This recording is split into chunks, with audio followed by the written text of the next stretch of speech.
علیکم ورحمۃ اللہ وبرکاتہ۔ فاتحہ سے پہلے تشہد پڑھ لیا تو اس کا کیا حکم ہے؟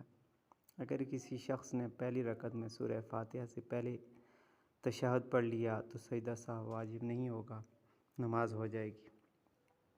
اور اگر فاتحہ سے پہلے سورت پڑھ لی تو اس کے لیے کیا حکم ہے؟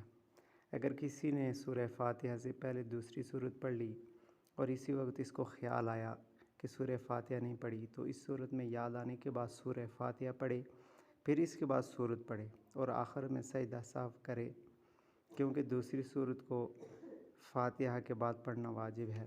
واجب کے خلاف ہونے کی صورت میں سجدہ سہو واجب ہوگا۔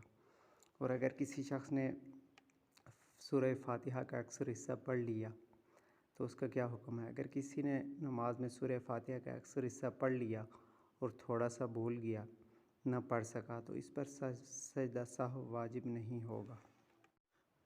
فاتحہ کا 2 مرتبہ پڑھنا۔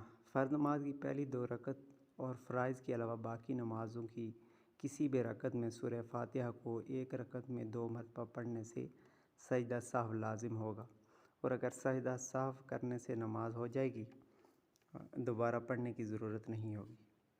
فاتحہ کا تھوڑا سا حصہ پڑھ لیا تو اس کا کیا حکم ہے؟ اگر کسی نے نماز میں سورہ فاتحہ کا تھوڑا سا حصہ پڑھا اور اکثر حصہ بھول گیا، پڑھ نہ سکا تو اس پر سجدہ سہو واجب ہوگا، اور یہ حکم فرض کی شروع کی 2 رکعت اور واجب، سنت اور نوافل کی ہر رکعت کا ہے۔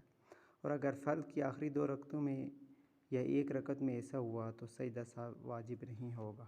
سورہ فاتحہ کی جگہ کوئی اور سورت پڑھ لی۔ اگر کسی نے پہلی یا دوسری رکعت میں سورہ فاتحہ نہیں پڑھی اور بھول کر دوسری کوئی سورت شروع کر دی، پھر یاد آیا تو سورت چھوڑ کر پہلے سورہ فاتحہ پڑھے اور پھر اس کے بعد کوئی سورت ملائے اور آخر میں سجدہ سہو کرے۔